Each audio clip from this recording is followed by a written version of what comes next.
Good evening. Welcome to the Hendrick Hudson School Board of Education 2026 Candidates Forum. My name is Janine Eichenholz, and I'm a member of the HenHud PTA Advocacy Committee, a standing committee of the 4 PTA units of the Hendrick Hudson School District. We're joined here tonight by most of our advocacy unit reps: Martha Morera, representing our Special Education PTA, Lisa Anderson, representing the High School PTSA, Jess Burbeck, representing the Middle School PTA, and Romeo Sinjan, representing the Elementary School PTA. Our PTAs are independent, non-political organizations, and it is our pleasure to be hosting tonight's event. This year, we have 5 candidates running for 2 open trustee positions on our Board of Education. Each trustee position is for a 3-year term. The school board election will take place on Tuesday, May 19th, 2026. Voting will be held in person at the Frank G. Lindsay School behind Hendrick Hudson High School at 57 Trolley Road in Montrose. Voting hours are from 7 a.m. until 9 o'clock p.m. Information on absentee ballots and early voting ballots is available on the district website at henhudschools.org. Tonight's Candidates Forum is being moderated by Arti Rajashekar and Victoria Shostak, both juniors at Hendrick Hudson High School. Arti is a dedicated volunteer who actively contributes to her community through involvement in HenHud Theater and service at the Northern Westchester Hospital and the India Center of Westchester. She is a high-achieving student known for her strong work ethic, focus, and consistent academic excellence. Alongside her volunteer and academic work, Arti is deeply passionate about music, participating in programs such as NYSSMA and performing with orchestras at events like the Tri-Towns. Victoria is a NYSSMA Level 6 pianist, as well as a member of the Spanish, Social Studies, and Junior National Honor Societies. She volunteers at New York Presbyterian Hospital. In addition, Victoria plays tennis competitively and serves as co-director of the Unified Tennis Program at HenHud High, reflecting a strong balance of leadership, service, and dedication. We are so pleased to be able to include student moderators in our forum, as it allows for both student engagement and real-world experiences, 2 pillars in our district's strategic plan. We are very proud of Arti and Victoria and their accomplishments thus far in their HenHud careers, and we thank them very much for giving up their time to be with us tonight. The Advocacy Committee received 85 questions from 21 individuals this year. Each PTA unit was asked to seek volunteers from their membership to serve on a question committee. This year's question committee members were Suzanne Magliano, Dana Goyer, Christy Gauthier-Howard, and Christina Kalmanson. The committee read and reviewed every single question submitted by the community. In determining the final questions, they did their best to identify those that would elicit the most meaningful responses and provide the best information possible. Some questions were combined and some were revised for clarity and to ensure fairness to all candidates. The committee did its best to retain the original intention behind each question while keeping in mind that we have to finish by 9 p.m. If your question did not make the final list, we invite you to reach out to the candidates using the contact information that each has provided. That information is available here tonight. It's on signs at the back of the room and by the front door, and will also be included online. It's already posted, and it will be in the final recording that we send out. You can find that information also on the PTA Advocacy Facebook page, and we will be sharing everything via email. As a reminder, no questions will be permitted from the floor tonight. I will serve as our timekeeper, displaying a countdown clock on an iPad so that it is visible to both the candidates and the moderators. I will hold up a red card when time is up. Thank you to our candidates for making yourselves available tonight for this forum. Thank you to everyone who submitted questions in advance, and thank you to all who are watching and listening. And now I turn it over to our moderators. Good evening and welcome to the Hendrick Hudson School Board Candidates Forum. This forum will be recorded in its entirety and will be available for viewing on the district's YouTube channel with a link posted on the district's website. Other than the official district recording, personal recordings of this event is prohibited. No candidate or any other individual will be allowed to use or edit media footage of the forum for campaign purposes. However, the link to the recording in its entirety can be shared. Before we begin, we'd like to remind you to please mute your phones and to refrain from talking while the candidates are speaking.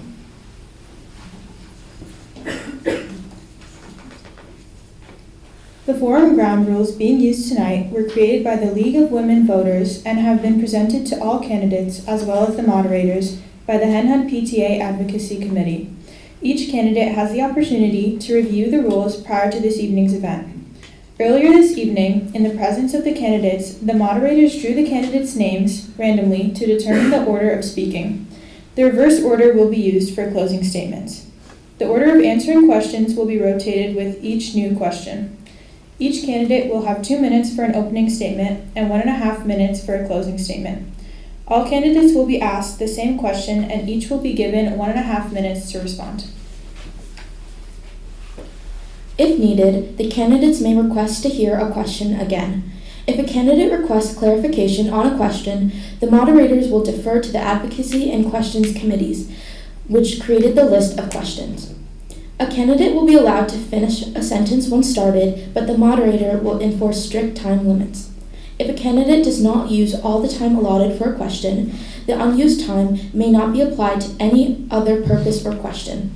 A visual timer will be employed by the timekeeper so that the moderators and candidates can see the time remaining. The timekeeper will hold up a red card when time has expired. As a reminder, audience questions were collected in advance and will not be taken during the forum.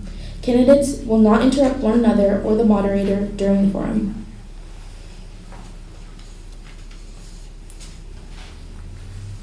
The moderator has the authority to pause the proceedings to enforce ground rules and format. Candidates were not provided with any of the questions in advance.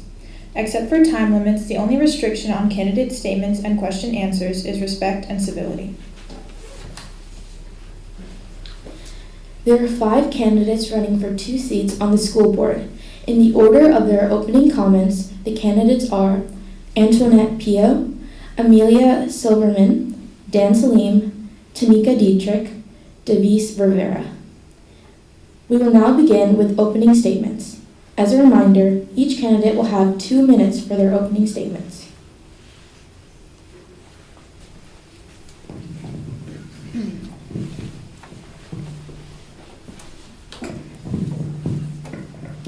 Good evening. My name is Antoinette Pio.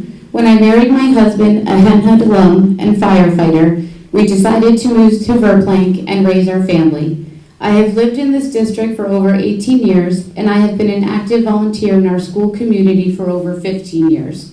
Serving as president of the elementary PTA, the Hendrick Hudson Community Education Foundation, the Parents Community on Music, and multiple Henhud sports clubs. I'm also a member of the Verplank Ladies Auxiliary, Mount Carmel Ladies Auxiliary, and a volunteer for the Mount Carmel Italian Club. We have 4 sons. My oldest son, Michael, is completing his 2nd year at SUNY Albany for education K-6. Alex is finishing up his senior year and will be attending Lincoln Tech for HVAC in August. Daniel is in 8th and Dominic is in 7th. My boys have inspired me to be involved in the Henhud athletics, music, arts, and our community. I have spent countless hours volunteering in schools as class parent, and I served on the strategic plan committee. I have run multiple elementary fairs and been chair on the yearbook, book fair, holiday shop, and 5th grade committee, just to name a few. I am a co-founder of Breakfast with Frosty and Friends. I've raised thousands of dollars to fund grants and implement cultural enrichment programs, and I have shown strong leadership skills, especially during the reconfiguration of our elementary schools as a PTA president. In my free time, you can find me in my yard, maintaining my flower beds, mowing the lawn, and spending time with my family, chickens, and ducks. In my 15 years of involvement, I've learned many skills and gained so much knowledge. I'm ready to sit at a new table as your next BOE trustee.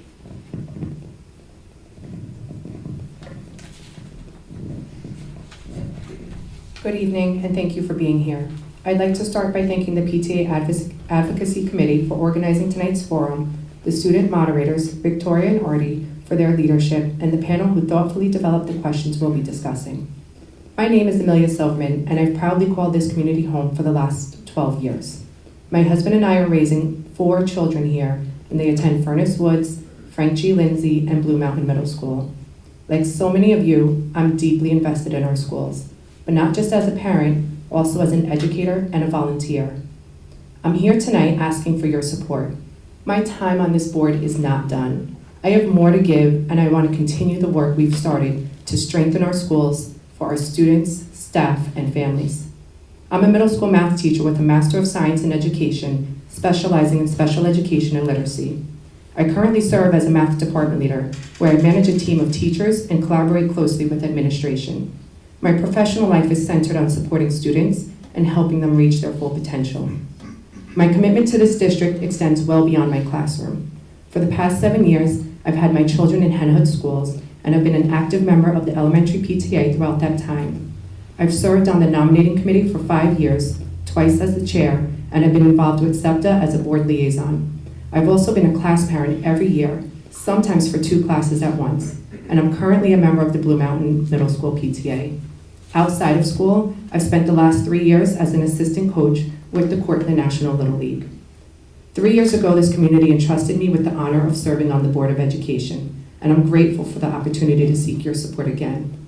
Even before joining the board, I attended every meeting for a full year because I believed it was important to listen, learn, and understand. During my time on the board, I've served as both president and vice president and president. And I'm going to run out of time.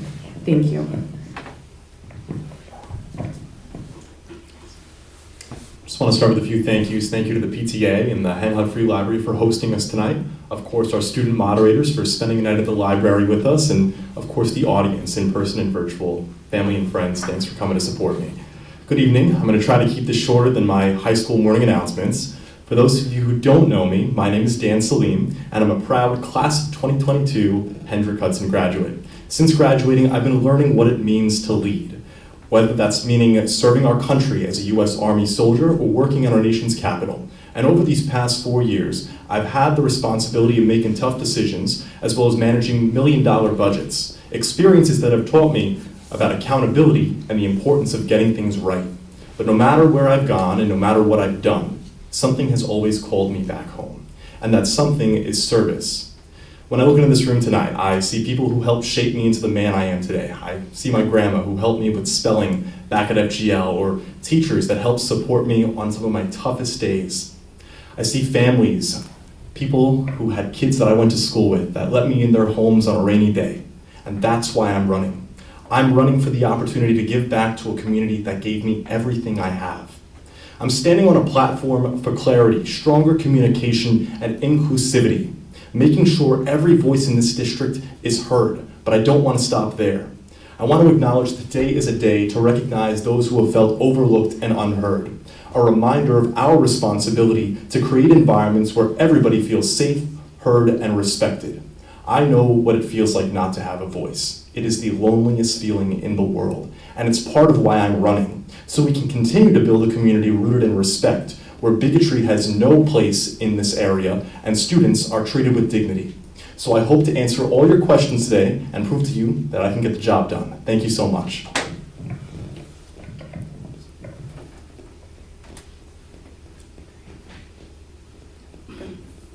Good evening, and thank you to our PTA Advocacy Committee, the moderators, the library for hosting us, and everyone here tonight. My name is Tamika Dietrich, and I am serving currently as the Vice President of the Board. My journey here started when I arrived in this country from Guyana at 15 years old and seeing snow for the very first time. I arrived with hope and determination, but it was my mom, community, and educators around me who helped me truly thrive. Their belief in me, along with accessing educational opportunities, changed the course of my life, and that is why educational equity is so deeply personal to me. 15 years ago, I chose this community as a place to raise my family, and as a parent, PTA volunteer, and a board member, I remain committed to ensuring every child in our district has access to the same opportunities that shaped my future. During my time on the board, I'm proud to have supported the hiring of our superintendent, who has brought clear vision and steady leadership to our district while strengthening the leadership team in key areas.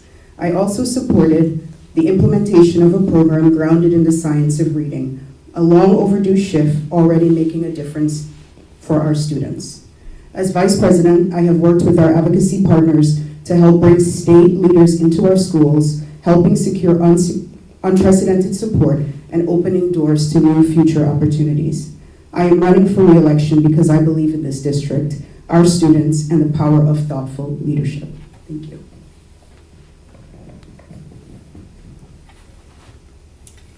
Good evening, everyone. My name is Denise Rivera. I must admit, public speaking isn't my strong suit. I often blink out, and the room can get a little blurry at times. Yet I'm here tonight because I care deeply about our community and want to encourage others who share my fear to step up and speak out. It's not easy, but it's important. My family chose this community as our home in 2020. Watching my son graduate from Hendrick Hudson School District and seeing my daughter thrive at Blue Mountain Middle School has shown me the strengths of our schools and the opportunities to make them even better. Giving back is a core value for me. I serve on the board of the Cortland Community Volunteer Ambulance Corps and have volunteered extensively at my daughter's previous school as part of the Home and School Board. I've always tried to contribute, including during my son's time at the Hendrick Hudson High School. I'm running for the Board of Education to strengthen communication, support our students and educators, and ensure our schools thrive. I believe in listening, collaborating, and putting our kids first. Now is the right time to take action. Strong schools are essential for our community's success. I encourage everyone here, your voice matters. Whether you're ready to speak out or share your feelings one-on-one, I want to be that voice for those who think they can't. If we all contribute, we can all create real change. My experiences have prepared me for this role, equipping me with problem-solving skills and a commitment to improvement through my work in healthcare, IT, and community service. And before I close, I want to thank everyone who made this event possible. Your efforts in bringing us together are truly appreciated. Thank you for your time, and I look forward to working with all of you to create a brighter future for our schools and our community.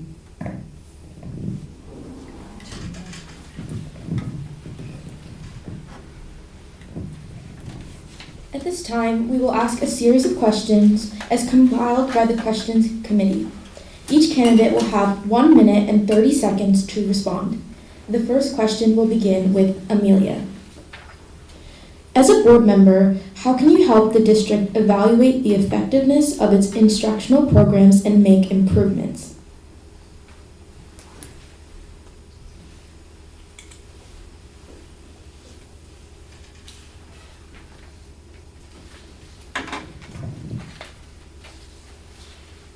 Thank you for that question. Currently, I am on the board, and I believe that we have been working towards the effectiveness of our instructional programs. In the past 3 years, first thing that we did, we hired a new superintendent, and we have changed the entire administrative team that we are working with. They are all working in a very collaborative way. We are seeing positive change as the team builds consistency and alignment across the district. Some examples are, we are going to have a new testing program, the NWA, which will be able to give you real lifetime data of student efficiencies. We can look at the programs that we currently have, what are low enrollment programs, what are some that the students would want, making sure that students feel empowered and that they're taking the programs that they want.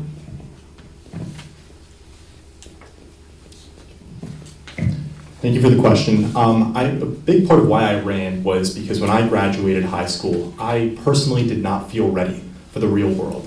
I want to ensure that one of our obligations as a board rep, which is to ensure student success and survey over student outcomes, that's achieved. And that includes teaching students what financial literacy is, 401ks, stock managements, and really how to navigate a very difficult job market as it stands today.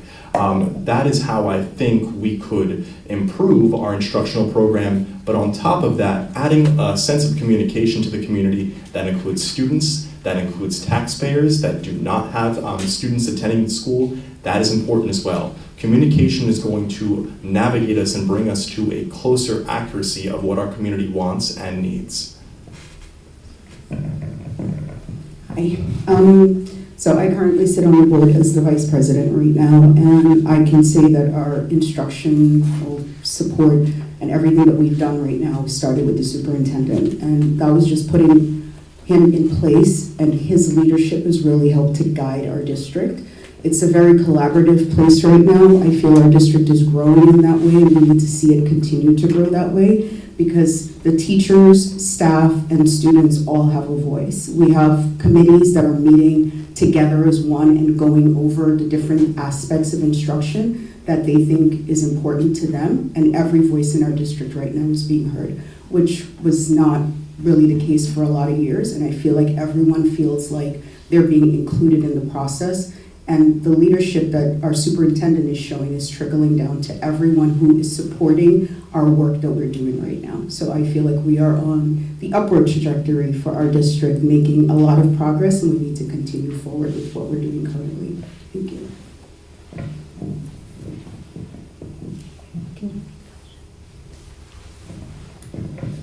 As a board member, how can you help the district evaluate the effectiveness of its instructional programs and make improvements?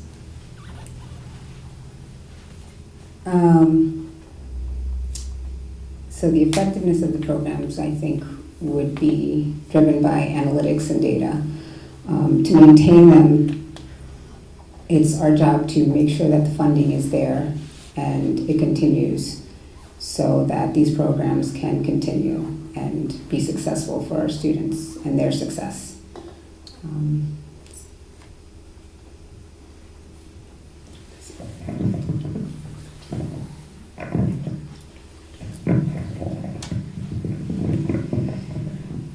I want to ensure that students are successful after they leave high school and have all the tools and resources that we can provide for them.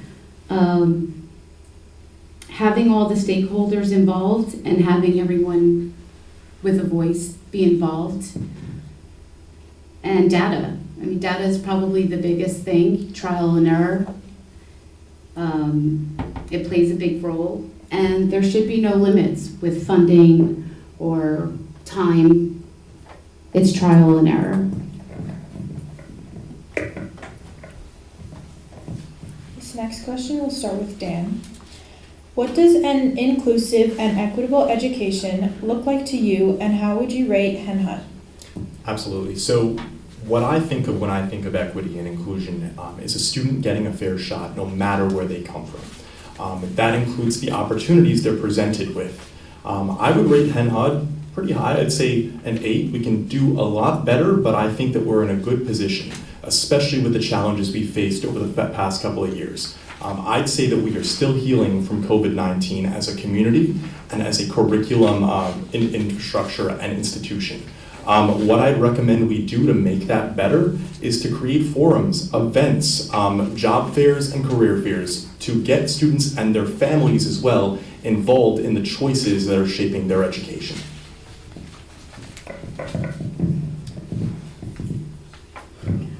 I kind of just touched on equity for me and what it meant for me in my own personal life. I think one of the things that we can do as a district, and we have been doing as a district, is just really listening and letting everyone know that they can be heard. Bringing different ideas to the table and also just listening. I think a big part of what was missing for a very long time is just listening and giving all of those voices across our district a chance to be heard. Our district right now, I feel, is in a great place at the moment. Our teachers are collaborating, our students are collaborating, our educators, everybody is participating. And the board, as well as just our entire community, I feel has come a very long way from the tense issues that we've had in the past, and we need to continue going forward on that same path right now. Because progress is never going to be made in a day, but I think that the work needs to continue. We have collaborators that are willing and able to continue with us, and I think we need to continue doing that. To me, equity and inclusion signify creating a community where everyone feels valued and welcomed. We moved here in 2020 because we wanted our kids to grow up in an environment where they wouldn't feel out of place, unwelcome. As we know, that can happen in some areas. I'd like to see that the district continue its initiatives in equity and inclusion beyond the surface level, ensuring that every student has access to the same resources regardless of their financial circumstances, and actively listening to voices from diverse backgrounds to promote belonging with everyone.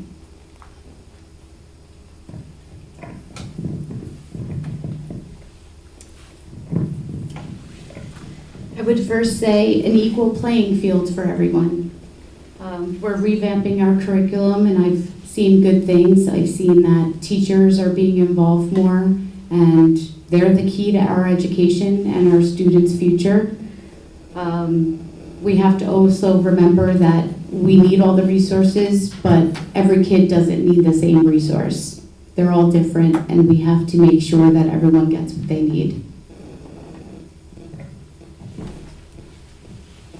Thank you. Being on the board for the last 3 years, I've gone to quite a few leadership conferences, and the last 2 years I spent 3 days each in Albany talking about the portrait of a graduate that has been implemented here in Hen Hut as well, where we are looking at students being academically prepared, effective communicators, critical thinkers, global citizens, innovative problem solvers, and reflective and future focused. And we've been doing that by providing different pathways for them, whether it's the Regents, Honors AP, BOCES programs, or Project Lead the Way. We've been working on building a K through 12 progression.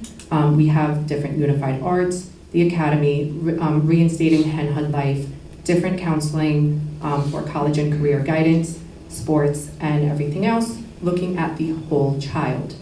Another piece that we have worked on is we are currently about to end next year the strategic plan, and we are going to be implementing a new one at the end of 2027, where we have been looking at providing real-world opportunities for our students, including both these programs, mentoring, and one of the other things that I've done is I'm on the policy committee, and we wrote a policy that defines what does diversity, equity, and inclusion look like here, and it is providing a pathway and equal access to education for all students for the forms that they need. Thank you.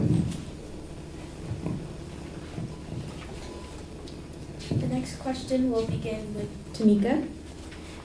What are your thoughts on enrichment, arts, and music and cultural programs in our district?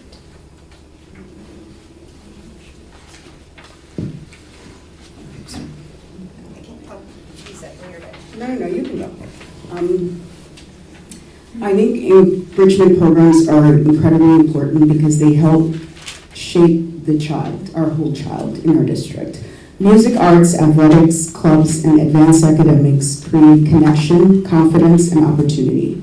These programs are often where students discover their passion, and I believe they are worth protecting. So it's one of the things that, as just a parent, I'm excited about, is just all of the stuff that Hen Hut offers to our students and all of the opportunities that it presents. I went to see Pippin a week ago, and it is just incredible what our students are able to bring. It was looking like it was just a Broadway show, so they did amazing. I love the opportunities that are being presented in our high school, our middle school, and our elementary schools, but I'm so excited for my 5th grader to get there because it was incredible to watch.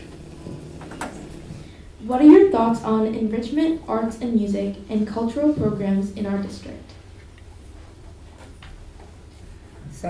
Hello?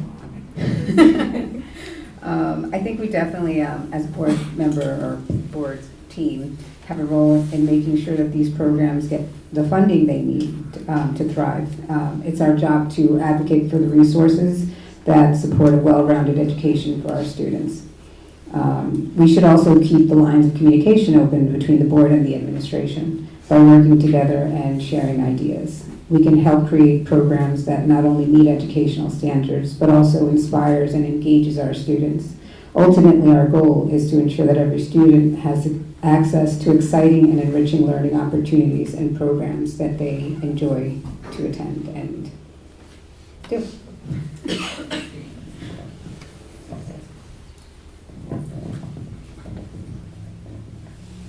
I love all of them.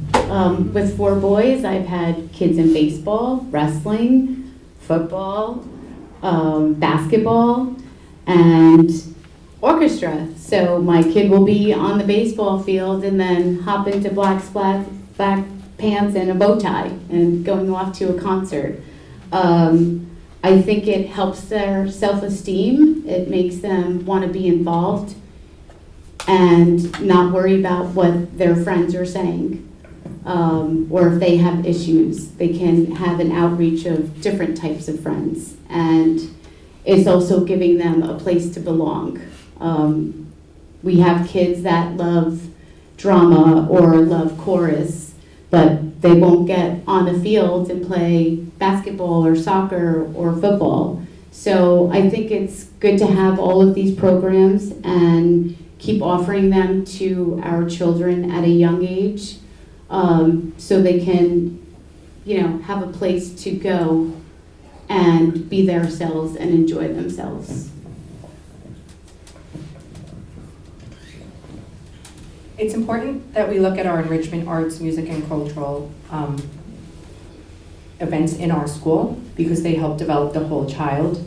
When we are looking at these, they help shape the children and make them understand that they're more than just a test score, that they can see themselves in the school. So whether that is with the 40+ sports teams that we have, the clubs that we have at the high school and the middle school, where they can really find themselves with people who are like them, looking at our shows that we've just had, the art that you can still see on the walls here represented by so many of our students, the concerts that are going to be upcoming in the spring and we have in the winter. It's really a chance for our students to find who they are beyond just the academics, looking at the STEAM and the coding. All of these are going to help develop our students later on. They're all important for, like I said, the whole child, and we need to look at the efficiency of these programs and make sure that they're aligned with what our students want, who they are, and what they want to be as they are going beyond our classrooms. Thank you. So some of you may recognize me as Gomez Adams or Seymour Krelborn just from a few years ago. So suffice to say, the enrichment programs and arts and culture, that is the reason I had such a great experience at Hendrick Hudson just 4 years ago. I think how we protect them and improve them, we ask students what they want to see, what programs they want to gain from the school. On top of that, I have noticed that Hendrick Hudson has continued to get more and more culturally diverse. That is a great thing. And in order to sustain that, we need to offer more cultural programs.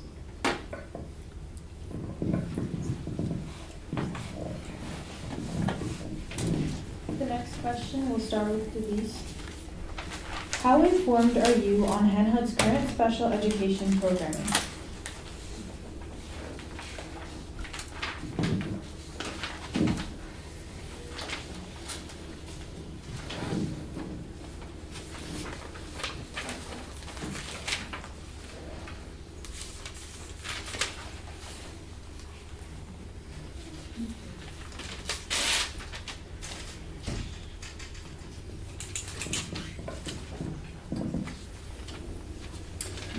So I have basic understanding of special education, and I recognize how vital it is to support all students.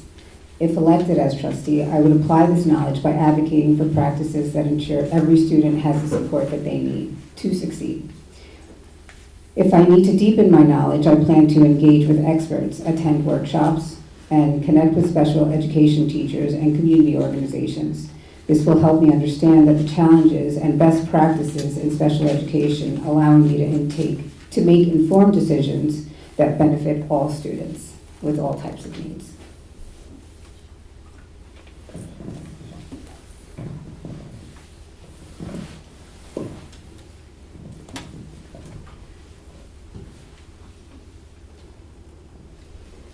When I worked at Unified Creative Programs as a resident manager and community-based service as an assistant house supervisor for adults, it was probably my favorite job in the whole wide world.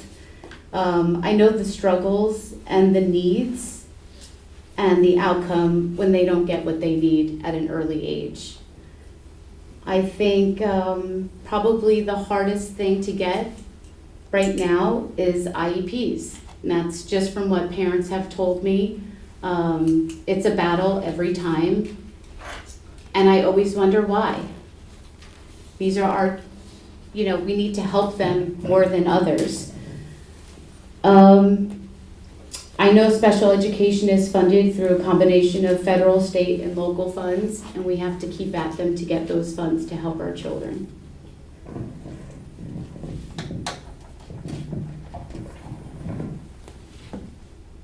Thank you. So I do have a background in special education, and I am the board liaison for the SEPTA program. Each of those meetings that I have attended, they advocate for our students and they provide different programs and the supports that they can offer the students. So I encourage everybody to start attending those if you do not have any information on special education. I know that we have the multi-tiered system of supports, the MTSS, where we can look at students and figure out for that win time, what do I need? And we can provide that targeted support. I know that we are trying to provide a less restrictive environment for our students so that they can have more access to the curriculum and they have the same standards with the support that they need.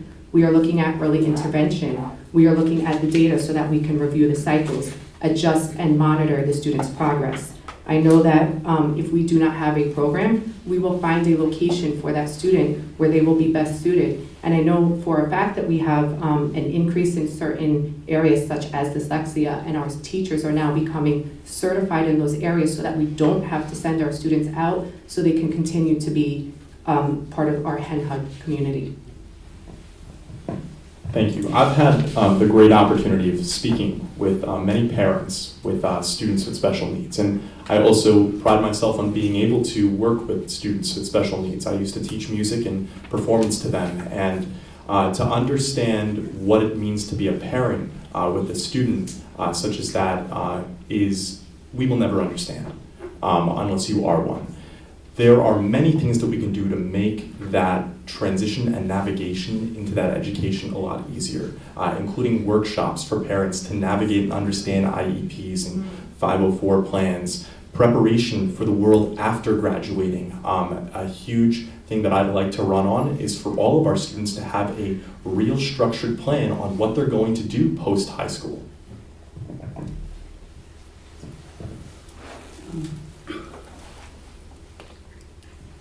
I'm very informed on the special education programs. Since I have been on the board, we have actually hired new leadership that is leading the entire program currently right now. And they are working with our educators to ensure that they are using the data, but also implementing programs that are going to help us to identify our students earlier, which will help us to give them the support that they need. Some of the things that we've already done and that we're doing is just increase support for the Ready, Set, Regulate program at the elementary levels, because starting early and identifying those students helps us to immediately give them the supports that they need so that they can thrive throughout their middle school and high school experiences.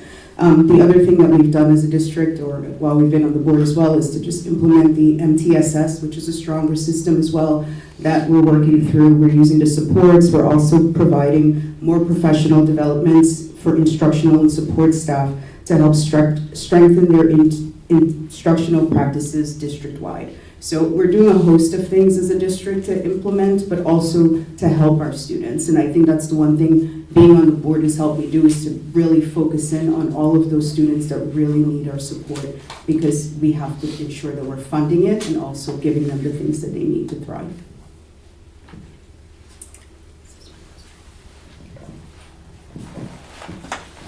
The next question will begin with Antoinette. What should the role of technology in the classrooms be at each level?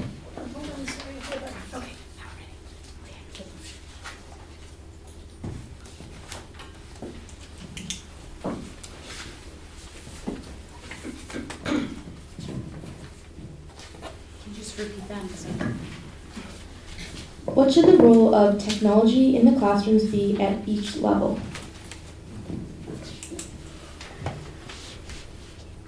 Right now, AI is very big. I've seen it a lot with my children. I've seen it talked about and used a lot in schools. But AI will not replace teachers. It will reshape their role toward mentoring, critical thinking, and human connection. However, we must weigh the benefits with the pitfalls of AI use in our district. It's more than just a tool to educate and assist in learning, but it can be a powerful tool to enhance and make efficient and administrative tasks more easier. But we have to train our teachers how to use it properly. And I think tutoring the teachers, it should be situations where the teacher or the tutor leverages AI to create lesson plans that adapts to what you're doing. If we're talking about Chromebooks, I like that all the students have access to Chromebooks and they can be digital and use them at home. I like that they can still, pull up their Google Classroom and docs and slides. And it can be paperless, which helps the environment.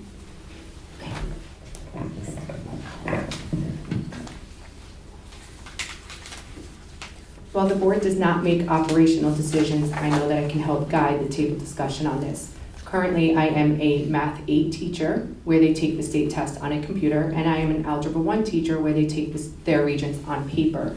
It's about finding balance and having use of your technology be intentional. While all of my Math 8 students do take all their assessments and homework on the computer, they are still required to show all of their work on paper. It's not replacing the problem solving and the critical thinking, but it's making sure that they understand that the end point for them is being able to showcase their work on a computer. I always compare it to teaching my students how to write in print and then asking them to take a test in script. That you wouldn't do that, so we do have to teach them how to use a computer and how to use it wisely. While my Algebra 1 students don't use technology as much because our end game is that they should be able to take their assessment on paper. It's not about choosing should we use it or should we not. It's about being balanced and being intentional. And if we are also going to talk about AI, that is something that the board will work on a policy, but not in isolation. That will come with our IT professionals, that will come with our teachers, and everyone comes together with our instructional leaders, and then we can provide PD for the board. There's actually one coming up soon for the teachers and for the staff. Thank you. So with great power comes great responsibility, as they say, and technology is the world that we live in now, and the worst thing that we can do is pretend it doesn't exist. Technology can be a great tool, and that's the role that I see it has in our classrooms. We can integrate it without making it everything that we experience nowadays. When it comes to AI policy, I think AI is great for some things. I use AI sometimes as a student, but I use it for citations and research. As soon as we cross the line of copying and pasting and plagiarism, that's where policy will have to be written to define what can be used and what can be used, so AI doesn't get in the way of the education of the student.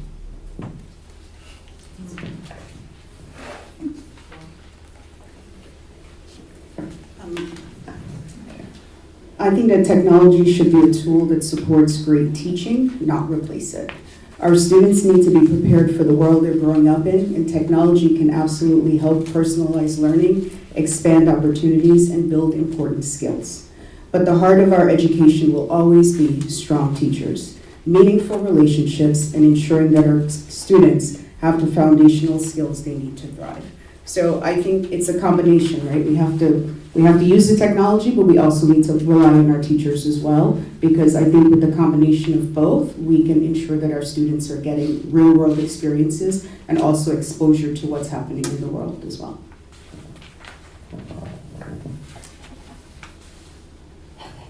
So, being a healthcare IT tech person, actually I believe that the role of tech should be at a minimum. I truly believe that we should go back to books, pen and paper. Some kids don't even know how to write properly. Penmanship is horrible. I've seen it with my own kids. It has eliminated basic skills. I think maybe we should introduce them gradually, creating an environment where there's balance. Where there's balance is key. Tech should not be the end-all and be-all of how we teach or these kids do their work on.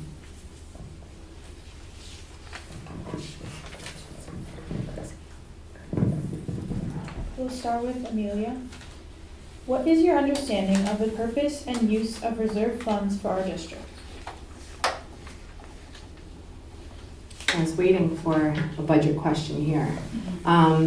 So currently we are in a financial crisis, and we just established actually this past year our reserve funds. So we actually have a slew of them where we had our undesignated fund balance. That should be about 4% of our budget, and it was over 20 million. So this last year when we were looking at this last 2 years actually, we created a capital reserve, repair reserve, employment retirement reserve, teacher retirement reserve, employee benefit and accrued liabilities, energy system stabilization tax, and outstanding purchase orders. We put money that we had in systems in our budget that we knew would never go away. We're always going to have employees, they're always going to need benefits, there's always going to be a retirement, so we have put money into those so that we know we have money for those items, and that's something that we established that we will continue to make sure that we are putting money into. Capitals, we have to take care of our facilities. And then we have our undesignated fund balance that we can use to help mitigate the general fund that we have of our taxes. Thank you. Through my research of the budget, the reserve fund is something that needs to be maintained over time, especially during a financial crisis such as Indian Point shutting down. If we don't pay attention to our reserve funds and if we don't use them properly, then we won't have anything to fall back on. Thank you.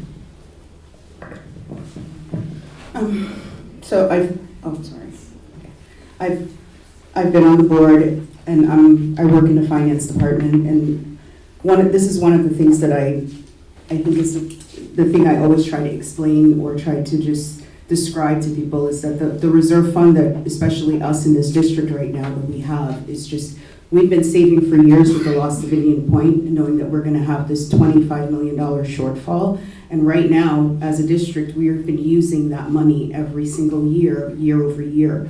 And the reserve fund has helped us, but we have a big task ahead of us, right? We need to maintain all of our programs, maintain everything that we have that we're doing right now in our district. But the question is, how do we balance that? This year alone, the board is having to use $7.6 million out of that money in order to help keep the taxes as a reasonable place for just the district as a whole, right? And we've been going back and forth with that. But the reserves are not going to be there forever. Come 2030, one of the things that we have been working on diligently is getting more funds to our district, is the cessation fund is going to be gone. And once that leaves, it's a loss of millions of dollars that our district is going to be looking at. So it's important for us as board members or trustees to just constantly be informed on all of the rising challenges our district is going to have.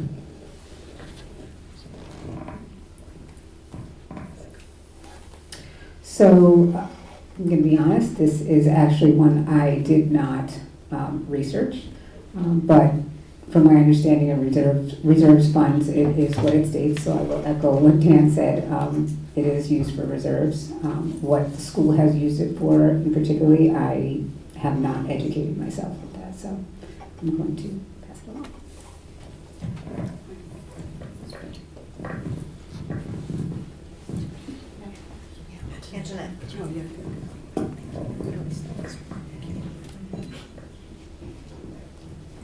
With the closure of Indian Point, the district lost $25 million in annual funding. The cessation fund is currently set to expire in 28-29, and we also have the Energy Stabilization Reserve Fund that's going to run out in the same time frame. These funds helped us close the gap, but they're not a long-term solution. I've been following along, so I know the district has gone to great lengths to reach out to local, state, and federal officials, and that work needs to continue. Our state aid increased slightly, but it's not enough. We're facing a big tax levy, and I think with the great work of those that have been here and the support of everyone else, we should get where we need to be, but we have to continue to fight and make sure our reserves don't run out and get more money to replace things so we can keep going and be one great hen hut. The next question will begin with Dan. Please describe what you believe our spending priorities should be and what cuts you would prioritize if needed. Absolutely. Here's the question, $1 million question. When it comes to our spending, I think above all, we need to ensure that classroom instruction and our teachers are supported first and foremost. Obviously, making tough decisions is part of being on the board. And I think what the board has currently done when it comes to mitigating the amount of consultants that we hire has really aided our efforts in ensuring good spending is happening with our budget. So I would ensure that as we open up a new strategic plan, we mitigate the amount of outside staff we hire and hire our own. Thank you.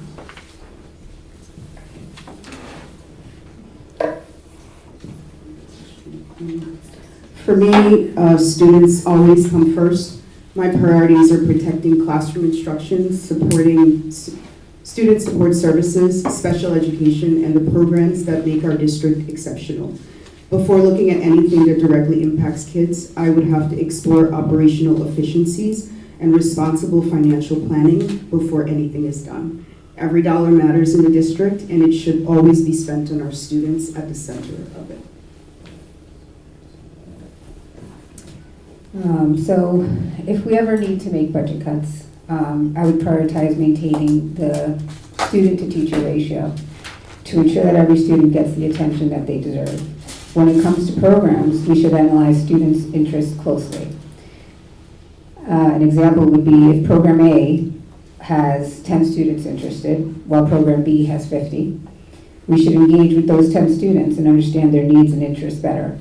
Perhaps we can help them transition to another program that excites them or looking at ways to adjust Program A, maybe by downsizing it or combining it with other offerings, rather than eliminating it altogether. The goal should be to find solutions that support our students while being mindful of our budget constraints.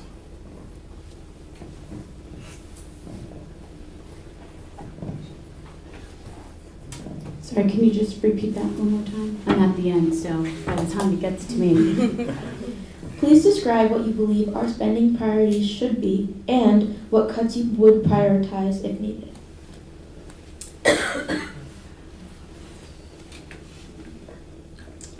I would say spend everything you can on the kids. They're our future.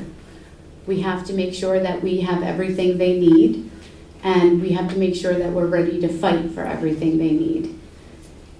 As for cuts, I did ask what exactly would be cut if the budget doesn't pass, and I didn't really like what the answers were. But I think if we do have to make those cuts, we should stick to things that don't impact our teachers, our students, our buildings, and our district.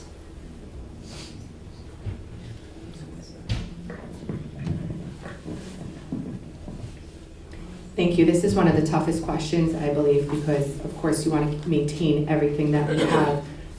What do we need to keep? Obviously, we need to keep our mandated programs. We need to keep our classroom instructional programs. We need to keep our mandated staff. We need to keep our special education. We need to keep our MTSS and our interventions. We need to look at our facilities. And we need to look at what our student opportunities are. We need to look at our IT.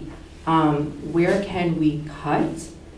We would have to look at programming that has low enrollment, student interest, operational efficiencies, and as we said before, we have already cut all of those consultants that we had that were not from within the district and have taken that on with our own task force that we have.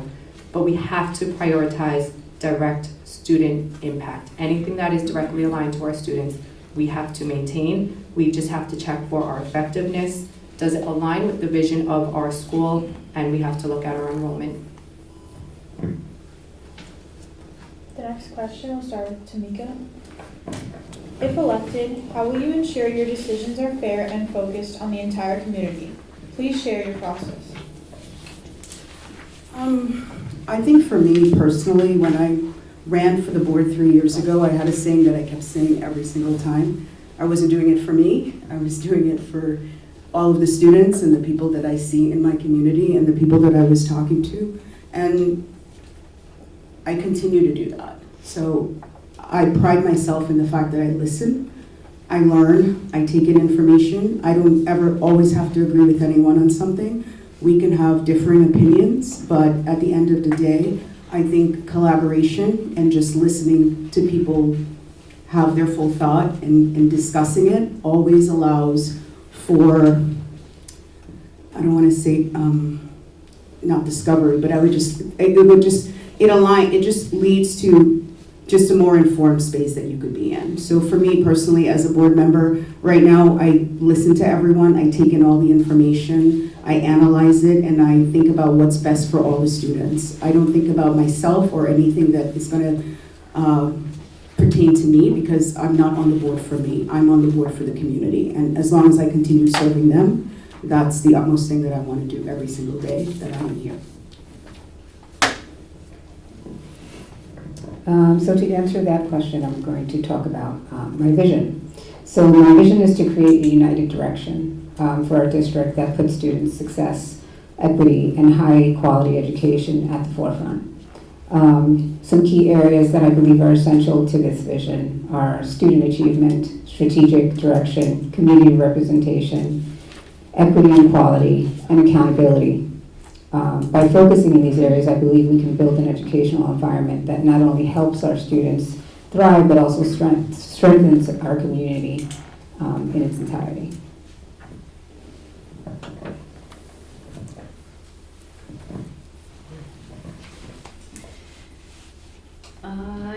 I'm all about the students, community, and teachers. I value everyone's opinion and welcome involvement from everyone.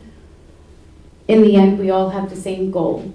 We all want what's best for our students. We all want them to be successful.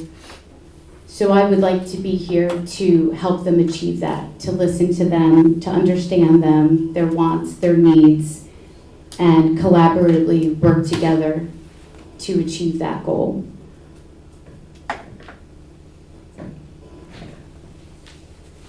I think one of my best qualities is my ability to look at things objectively. I don't tend to be a very emotional person. I very rarely ever talk about things impacting my family. I do not look at decisions when it comes directly for what would benefit me. I do have open discussions. I listen, I advocate. One of my other things I love to do is I always play devil's advocate. So when someone comes up with something, I think about, what if we looked at it this way? Here's another possibility. And it's never about me. A prime example of that is recently we just had a special meeting at the end of March about what we were going to present to the community for the budget. While the decision was not what I had initially been planning on, I listened to the community and we read everything from the thought exchange and we reassessed and we reevaluated and we looked at, it's not about what I wanted, it's about what this community wants. And I'm very good at separating myself from the work that I'm doing because, again, I'm a math teacher. It's what I do. I am a problem solver. So I don't tend to be emotional and I tend to listen to everyone and take everyone's feedback and come up with the best solution that is a compromise for all. Thank you. One of the things the military taught me is whenever you're leading a group of people, a troop, an organization, a community, your personal opinion and your biases need to be put in check. As a leader and as a school board rep, you are representing a community. You're not representing yourself. Waking up every morning and remembering why you got into this, why we're sitting up here for the students, for Hendrick Hudson, is going to keep us on a track of objectivity and problem solving.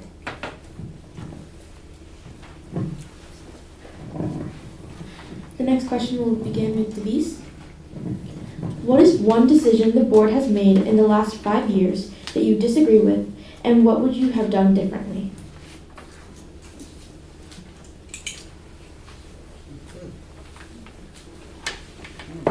That's a good question.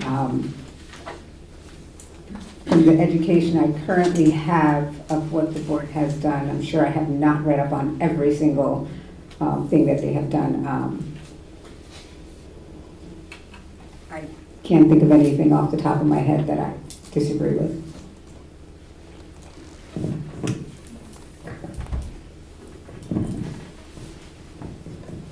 This is tough when the board member's sitting right next to me.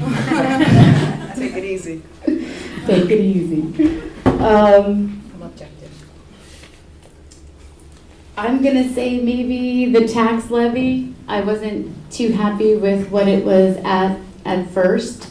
I'm happy that we brought it down a little bit more. I would have liked to see it a little less. And I think if they maybe had the involvement from the outer community members, and maybe took their situations into account, I think a lot of people would have been a little more happier. I'm sorry.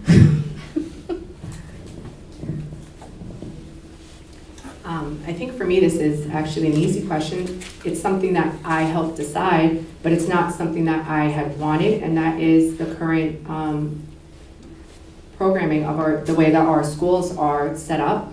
Obviously, 3 years ago, I ran on the platform of the Princeton plan. While I disagreed with it, here I am still sitting on the board supporting my board, and we have worked through it, and we have, I feel like, come out stronger. We no longer have a divide in the community the same way we did, and the collaboration between the superintendent, all of the unions, and the board has really grown since then. I do also agree, the tax situation, although that extends beyond the 5 years, we wouldn't be in this situation if it wasn't for the decision that other adults made that we are now figuring out. So unfortunately, those were decisions maybe previous boards could have foreseen this happening a little bit better and saved a little bit more money. And here we are just trying to pick up the pieces to that and do what's best for the community and for our students. Thank you. I'm going to go ahead and say the Princeton plan as well. I think the points of the Princeton plan can be debated all day long, but the execution of the Princeton plan is something that I would heavily critique any day. I think that there could have been an easier way to communicate and educate the community on what we were facing, and if that happened, I think times in the past would have been a lot smoother. I guess we're going to keep the theme going with the Princeton plan. But, you know, everybody knew I ran 3 years ago and I was against changing our schools and doing it. But the thing about being on the board, again, it's that it's never about you, it's about everyone else. And when the board voted, it was not what I wanted, but I moved up to the line and I did everything I possibly could with the administration and the team to ensure that our new configuration worked the best that it could for our students. Because at the end of the day, they're the ones that matter the most, and giving them the things that they need. It wasn't another move, you know, that was the thing everybody said, oh, if they get on the board, they're gonna change it again, or if they do this. We're not here for us, I'm not here for me, I'm here for our students, and I continue to show up for them and do what's necessary for them, even when I disagree with it. The one thing I will say about the taxes, because I know it's a conversation right now, is that, you know, being on the board, you have to make a lot of hard decisions, and until you understand the complexity of the reserves, the cessation fund, the way money is going to dry up in this district, you will understand that we were trying to prevent what could be a cliff at the end of everything, because in 3 years we have no money, right? So gradually moving up the levy is the only way to give everyone a fighting chance, including the people who are on fixed incomes, right? They can't afford it, but if you tell them it's 30%, that's different.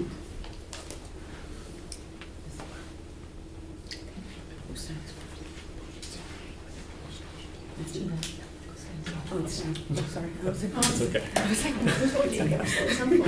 The next question will start with Antoinette. What education advocacy organizations or efforts have you been a part of?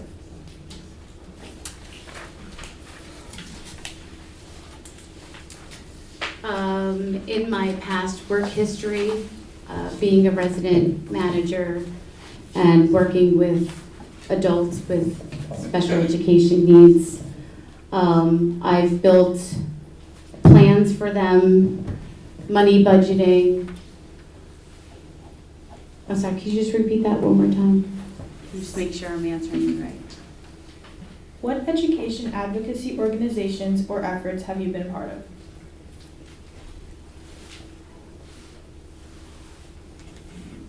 I'm going to answer with, I've attended SEPTA meetings and I've been on the nominating committee, and just my history working with them, you know, like I said, doing plans and things, making sure their day-to-day life was working for them, their spending was on point, they got everything they need.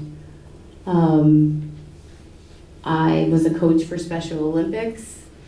And that's really all I have. But I'm looking forward to do more if I ever get the opportunity to do so. As a teacher, I constantly do professional development that enhances both my professional career and being a board member so that I'm informed and I can help make those informed decisions.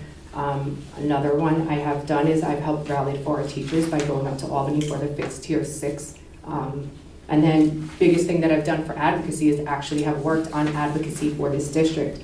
Last year, I was part of the advocacy team working with the PTA advocacy leadership within this district, the PTAs and the unions to fight for more money. I've worked on writing letters, contacting different legislators, talking about getting $1 million from Senator Pete Harcum last year.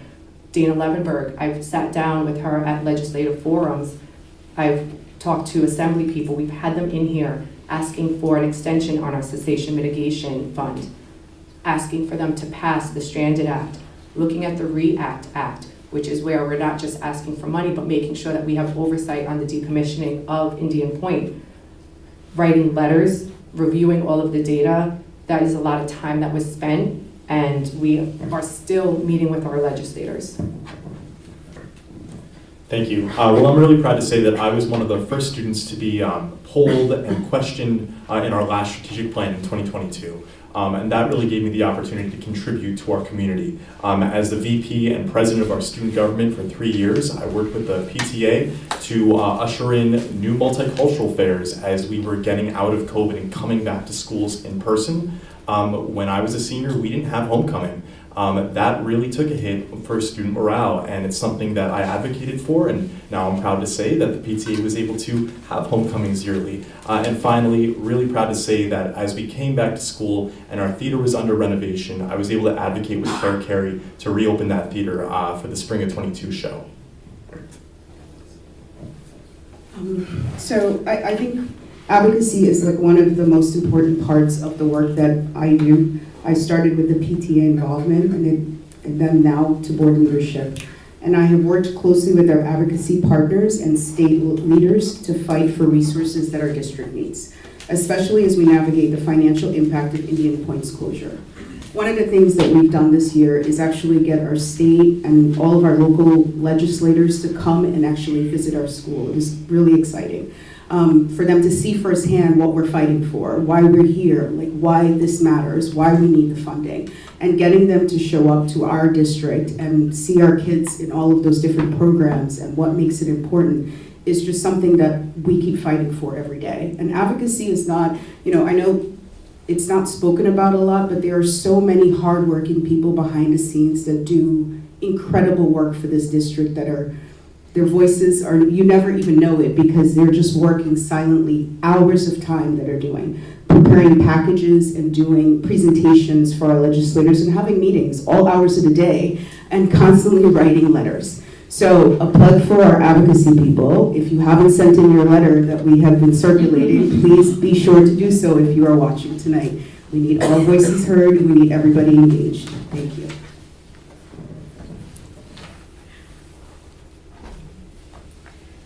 So in the past, I have attended PTA Advocacy Committee meetings, and 2 years ago, I spearheaded the Mental Health Advocacy Committee. And that's honestly about it.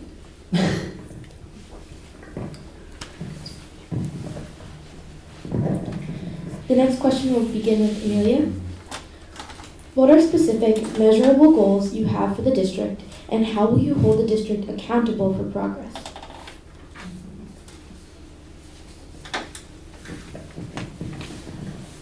So I think one of the specific measurable goals that I would like to see is increasing our student success, and that will come from not just the state test scores that we are seeing, but just seeing an increase in what our students are able to do. I think implementing the new program, the NWA program, will be something that will be able to better see where each student is and how they've grown throughout the year.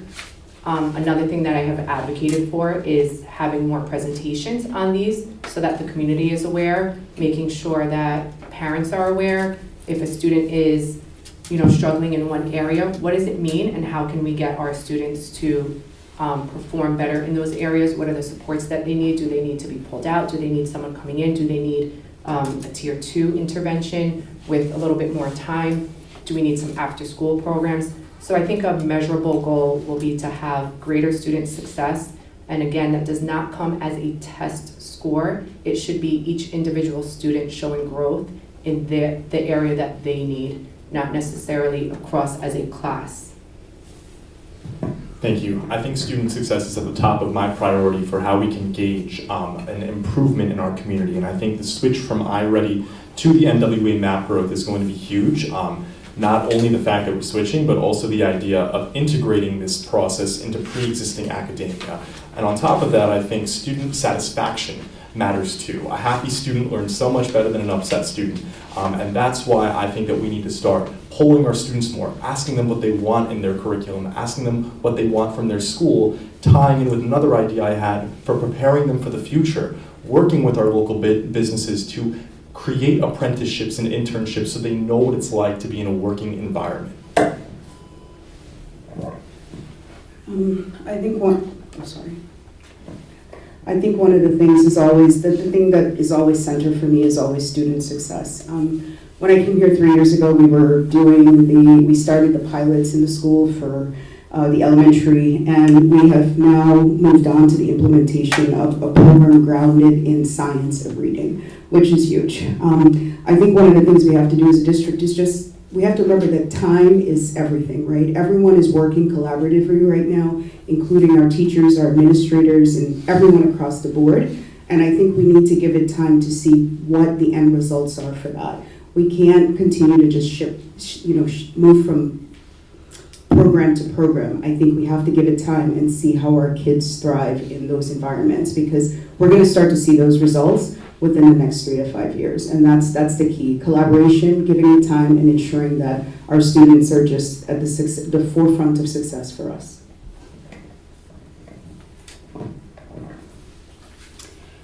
So for goals, I'm going to touch back on what I mentioned earlier. I mentioned 5 things for my vision.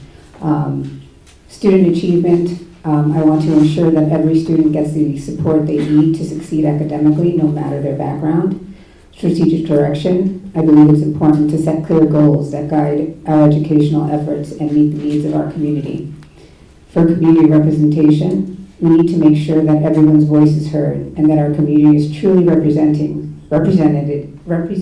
in our decisions.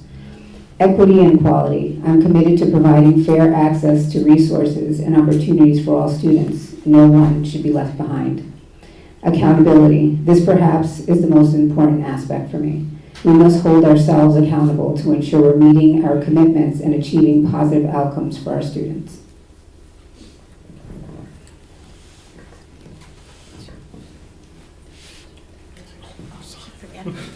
Sorry.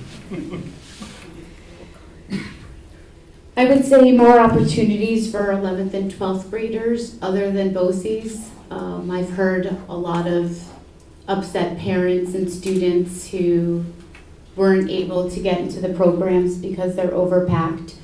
So I'd like to see maybe our district, and I know we don't have a lot of room, but maybe we have 1 room or 2 rooms that we can bring back woodworking or photography, just something that will get our students ready for when they graduate. I'd like them to maybe be better prepared for students who don't attend college. I have one son who's going to Albany, and I have one son that's going to a trade school. Totally different, and it's something that they enjoy and they wanted to do. And with my second son, I thought, oh, you really have to go to college. And I was like, you have to do this and you have to look into this. And it just wasn't for him. So everyone's different. Our kids are different. They want different things. And we have to be prepared to give them those resources to help them see what else they can do after high school. A stronger curriculum is one of the goals. I love that we're removing ourselves from iReady and trying something new. And I heard when I watched the board meeting Thank you. Sorry. I was getting to the good part. The next question will begin with Dan. How would you prioritize funding and ensure equitable access to high-quality facilities for all students? Absolutely. So as I said before, funding and the prioritization of funding starts with our staff members as well as our students above all. The way that we ensure equitable access to that is we create a communication network that parents can understand and articulate at a very simple level.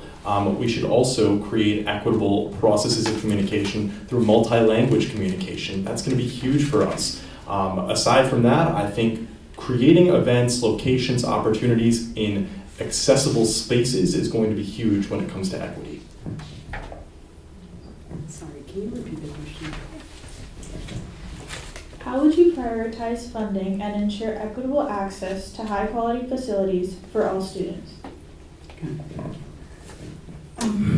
I think our facilities absolutely matter because they impact both our students' experience and the community pride. I think one of the things that we've worked on and have passed was the capital bond, right? Because our facilities they have been neglected for a lot of years and they have a lot of work that needs to be done to them. And that's one of the things that we championed across the finish line to get done. And we are actively doing a lot of repairs over the summers to all of our schools. It's very exciting because when you go in there, you see the work happening and you also see the transformation that's coming along, and it gives you pride because kids, when they walk into a building, they need to have pride in the building they're standing in, that's their school. And I think we've been lacking that for a very long time because we haven't been able to invest in it. And we started doing it, but there's more to do. Our fields need a lot of work.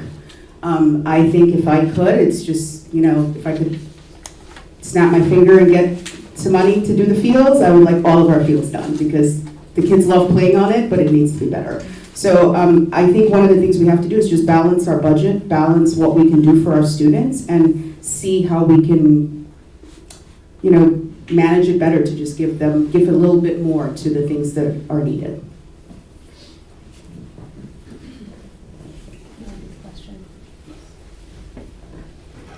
How would you prioritize funding and ensure equitable access to high-quality facilities for all students?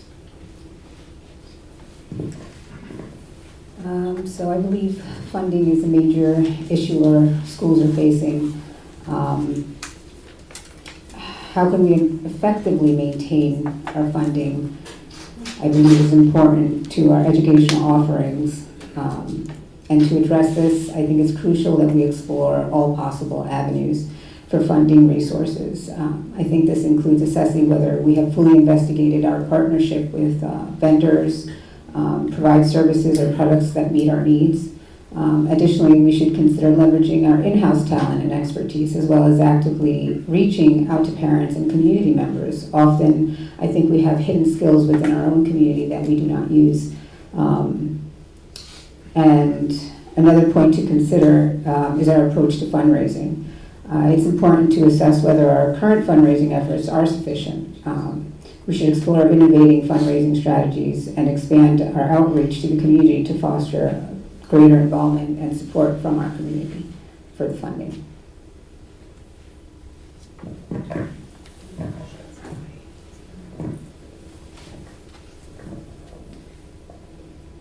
Well, I've been around for a really long time and I've seen all the buildings. I've been in them. I've also seen all the improvements.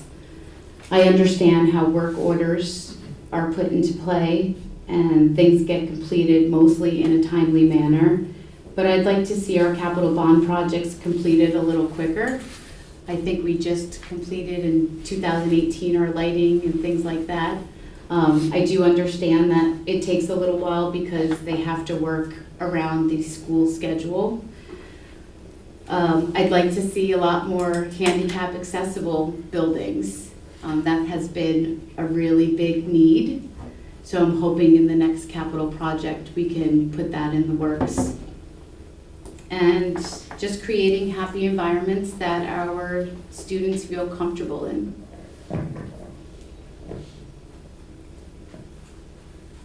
Okay, so aside from policy and curriculum, my other passion and what I've been working on for the last 3 years has been the facilities committee.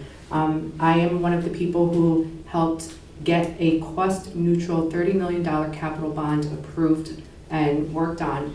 By the way, that $30 million capital bond started with $90 million of top priority things that need to be done in this community, in our schools. So we have been looking at currently, we just met this week, looking at a multi-year plan and making a priority list of what's priority 1, 2, or 3, the cost that goes with it. Looking at when do we have more retiring debt? When would we be able to put out another capital bond? What would go into that capital bond? We have a lot of aging infrastructures. For example, our roof is going to be, just on the high school alone, about $1.5 million. HVAC, safety.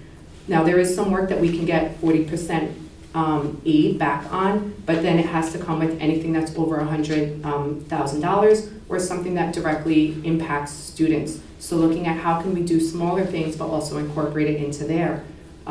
With our capital bond, we're gonna increase our STEAM rooms so that students can have more spaces for learning. And at the end of the year, if we have any unused funds, making sure that our facilities team can do what they can with the money that we have.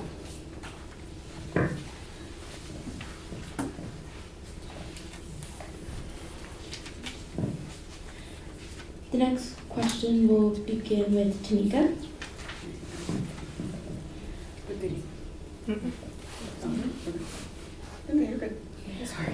What new topic would you want to bring to the community and Board of Education? New topic. Oh gosh. Okay, new topic. That one has me right there. I don't know what a new, like a new topic for the community.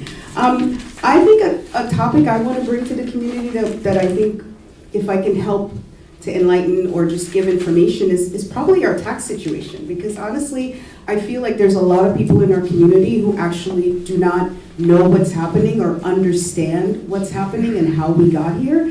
And I think if there's a way that we can do something where we can educate our community more on what is happening and how we got to this fiscal place that we're in right now, I think that would be a great topic actually that I think I would champion for the district. Because there's a thing where you have a conversation with someone and they don't know anything about what's happened. Like I had someone say to me, I didn't know Indian Point left. And people are busy, they have lives, right? But I think if that's a topic I would love to bring to the district and just share all the wealth of information we have and get everyone up to speed on what's happening in our district so we can all have conversations about what our path forward looks like. Thank you. Yeah, I haven't thought about that. For new topic, I would say, yes, talk to the community more, but I don't think there are many avenues for us to listen to the community. I think that should be increased. Yeah, I think that would be a new topic. How does the community engage with us more?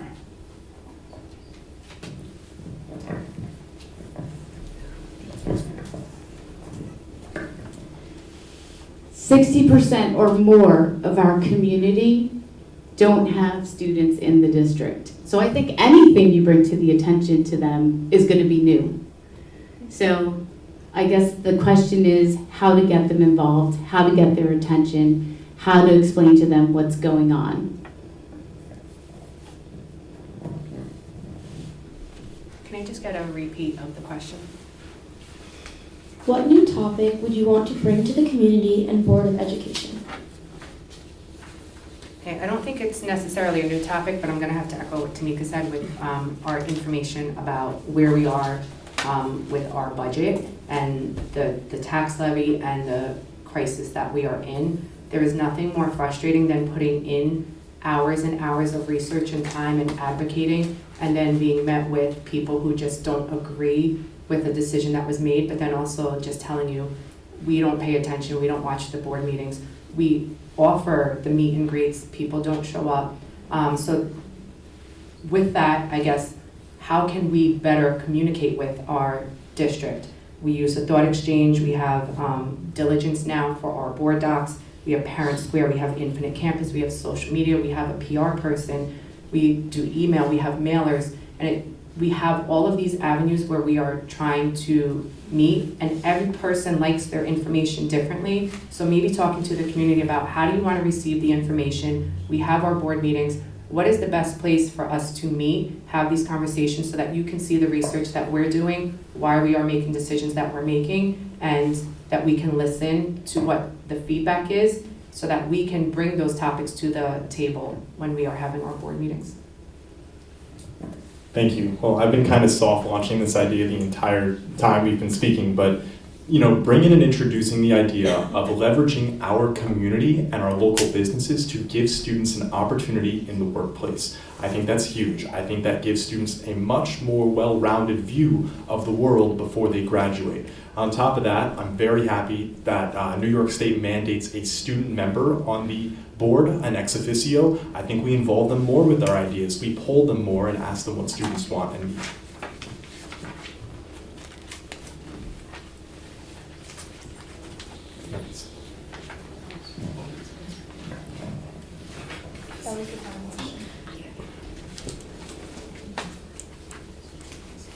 We have come to the end of the Q&A part of this forum. Each candidate will now have 1 minute and 30 seconds for a closing statement. I was just getting I was warmed up. I was starting to feel a little more. We will go in reverse order from the opening statements. So the order will be Davies Rivera, Tamika Dietrich, Dan Salim, Amelia Silverman, Antoinette Pio.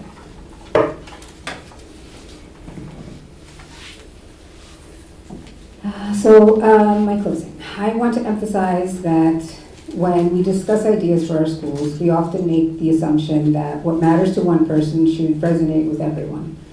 The reality, however, is that what feels urgent or important to me might not be the same for you, and that's perfectly okay. This role is not about elevating one voice over others. It's about truly listening to every voice. I am not here to push my personal agenda or anyone's agenda. I'm here to serve you, to understand your concerns, your priorities, and your hopes for our schools. Equally important, I'm committed to collaborating with the entire board, not as a singular voice, standing apart, but as a dedicated team member focused on finding common ground. Real progress stems from diverse perspectives, collaboration, respect, and shared commitment to consensus. This is the kind of leadership I believe in, and it's what I promise to bring if elected. Thank you.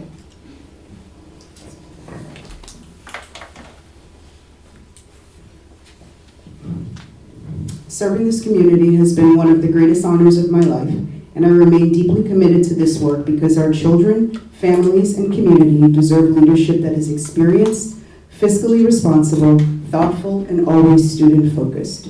I came in during a very tense time, and what our district needs now more than ever is consistency. I have showed up, I love the work that we are doing, and I want to continue doing the work on behalf of our district. So vote for me, Tamika Dietrich, number 2 on the ballot. Thank you. Thank you. Well, again, I want to thank everybody who made this night happen. I really appreciate it, and I'm really glad I got to be a part of it.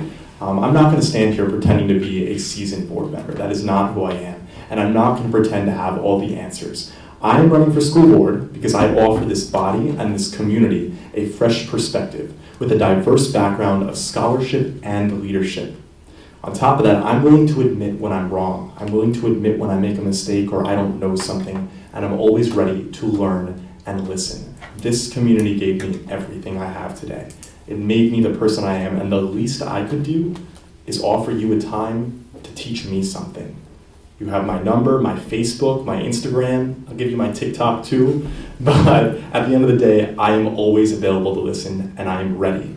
So whether I'm a student, a soldier, or even just a community member of this town, I will always be a Hen Hud sailor. Thank you so much.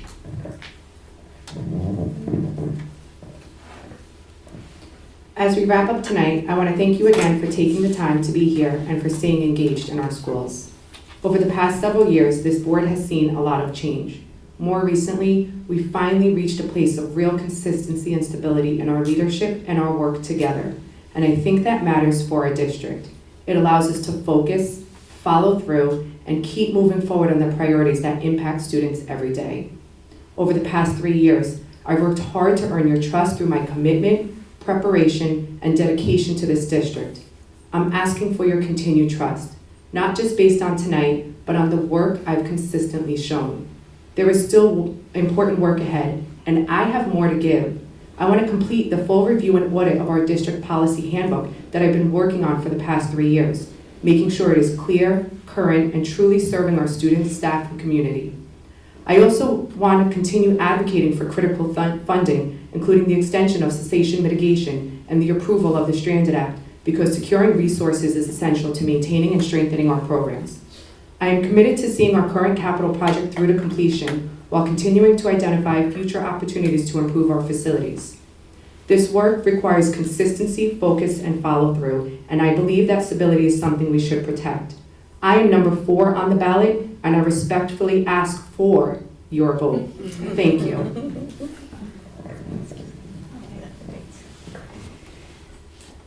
Thank you to the PTA Advocacy Committee for your countless hours putting this forum together, to the community for submitting questions, to everyone sitting at this table.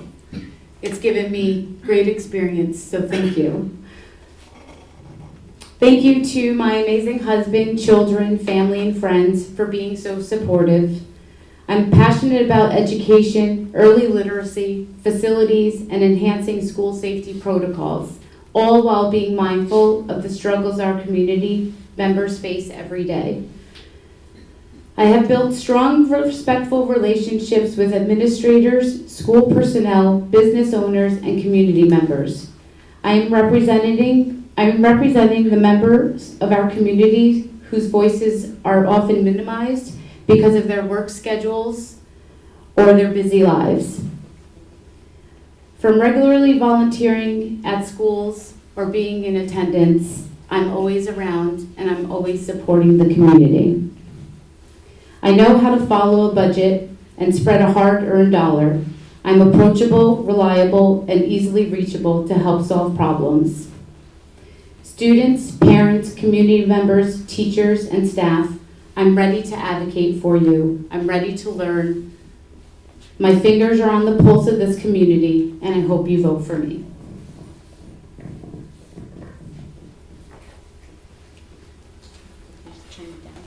Thank you all for coming tonight and thank you for your questions. Please join me in thanking our 5 candidates. We wish everyone a good evening and please be sure to vote on May 19th at Francie Lindsay Elementary School. Thank you so much.